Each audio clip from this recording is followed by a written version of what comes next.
1290 Super Duke GT from an unpaid, uncommercial, average rider doing average things, just enjoying time out, and give my impressions of the bike. This is my first time on a KTM. I didn't know what to expect. There were some things I really liked about the bike. There were some things that I wasn't so keen on with the bike, but that's what we're going to talk about today. I'm going to talk about the engine, I'm going to talk about the brakes, the suspension, the ergonomics, and my overall impression. So stick around and we'll talk about those things. I had an opportunity to rent one of these when I was in San Diego for vacation, so I thought it'd be a good time to talk about it. The way I was able to ride the KTM Super Duke was using the website Riders Share. And I know there's a couple other websites that do this, or companies that are doing this. They're taking the Airbnb model and applying it to motorcycles so that you can rent a motorcycle in places that you travel to. It's a pretty good way to go, and the owner set the prices. There's a lot of variety of bikes, and if you have a motorcycle endorsement and don't own a motorcycle but still want to get out, that's a good way to do that as well. So anyway, I've rented a KTM 1290 Super Duke GT. This was the first time I'd ever ridden a KTM, so part of the experience was riding a KTM for the first time, and then also just the experience on the Super Duke GT. Let's talk about the engine. The engine is 176 horsepower.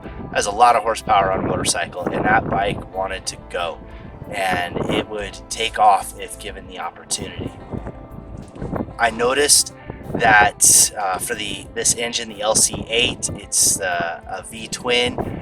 It was not happy running in 3,000 to 4,000 RPM. It was really vibey. It was choppy. When I gave it throttle, it felt like it was rattling my fillings out of my teeth until it hit that 4,000 RPM mark. And from 4,000 RPM up, it was really, really smooth, and it jumped and took off. So what I found after riding about 250 miles on the bike is that it was much happier cruising above 4,000 RPM. The 3 to 4 just wasn't a good place for it. So for the type of riding that I do, just easy cruising and not really aggressive riding, I still had to keep the RPMs up higher to keep a smoother ride. So instead of being in fourth gear going 40 to 50 miles an hour, I was typically in third gear to keep it around 4,500 RPM, which also meant that if I wanted to go and get moving, the second I got on the throttle, that bike took off. So engine-wise, that was my impression of it. I think if I had ridden it much, much longer and had a long-term ride on it, I would get a better feel for how it handles and where the engine is happier. But my impression of riding that day is 4,000 RPMs or higher. The throttle itself felt a bit digital to me. It was either full go or just chill, which made it hard if you're cruising and you have elevation changes and making adjustments in and out of corners. I had a little bit of a hard time getting it where I wanted it. If I rolled on the throttle, it felt like it was taking off. If I rolled off the throttle a little, it felt like it was slowing down a lot. Just my impression of the bike and the way it felt when I was riding. Other things about the engine I noticed is it generates a lot of heat. I'd heard that about the KTMs, is that sitting there, because that rear-facing cylinder is coming back at you, there's just a lot of heat coming off of it. At cruising speeds, it wasn't a big deal. It was venting just fine. I felt like there was enough airflow that I wasn't noticing it. But in stop-and-go traffic, riding along the coastline in San Diego, it got pretty warm. It was only 70 degrees, and I was noticing that heat build around my legs, which I wasn't too keen on. It was hotter than I expected. I imagine on hot days it's going to get really, really quite hot. So engine-wise, ton of power, generates heat, and if you really, really want to go rip through the mountains, then that's definitely a great bike for you. As far as cruising, it was a little bit more challenging because I had to keep the RPMs up to give it a smooth ride. The brakes on this thing were phenomenal. If I wanted to stop, I could stop quickly and easily. The power on the brakes came on immediately. So it took me all day to figure out how to modulate the brakes so that I wasn't just having abrupt stops. But once I got a feel for it, which by the end of the day I did, I really liked the way the brakes felt. That thing would stop quickly, and it gave me a lot of confidence going through corners, handling, and that I didn't have any issues. I could go in a little bit hotter, know that I was going to slow down. I did have one issue where a corner came up on me. It wasn't marked at all as I was going through the coastal mountains in northern San Diego, and I blew through a corner.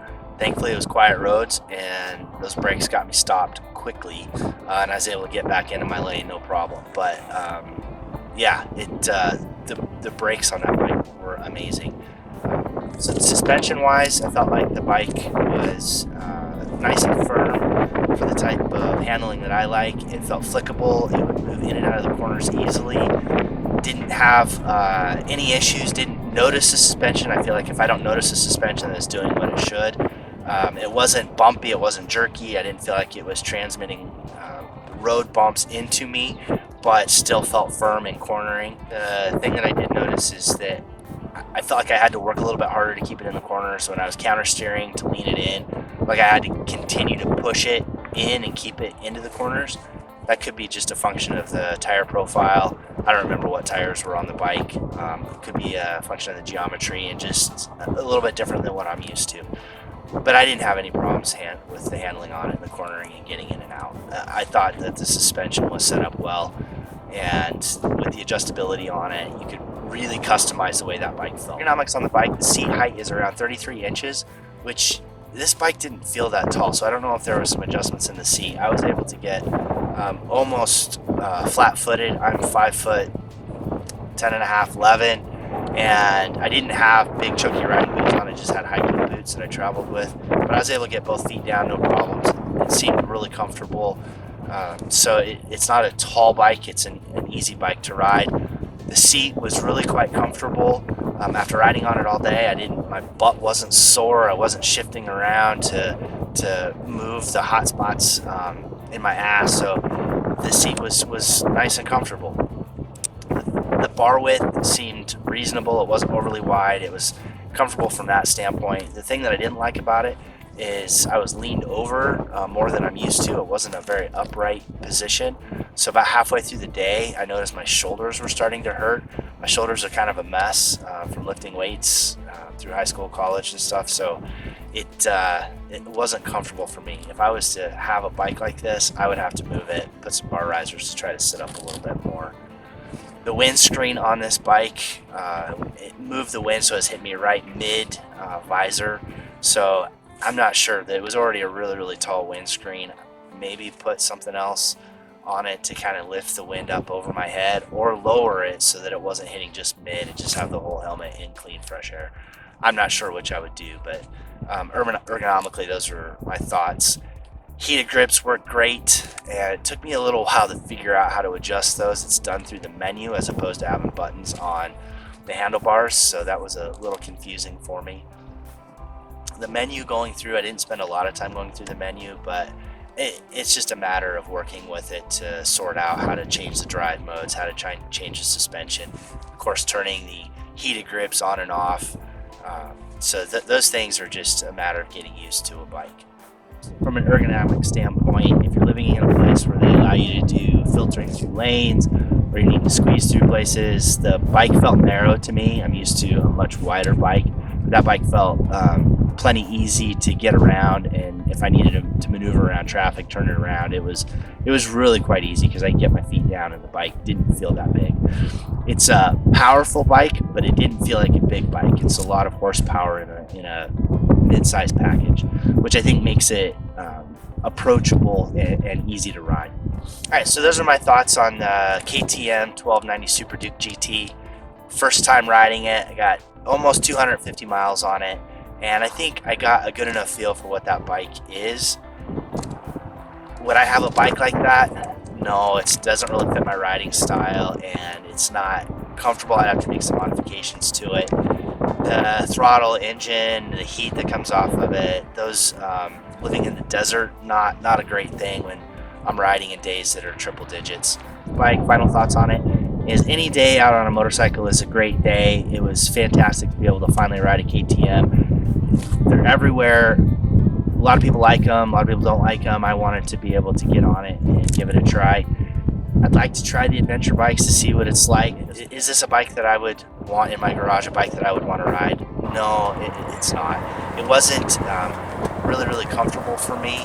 My legs felt like they're a little tucked more than I'm used to. And then the bent over feeling, I'd have to put bar risers to get to a more upright position. And because I do like to ride off-road, obviously this isn't the bike for that.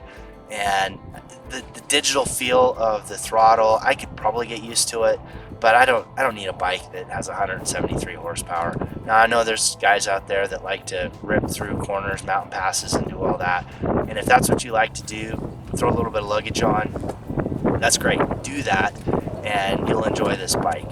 It just wasn't a bike for me, but I had an opportunity to ride it and experience it and get a feel for what it's all about. So thanks for watching. Hopefully this gave you some information on the KTM, and I'll see you in the next video, and also I will see you out there.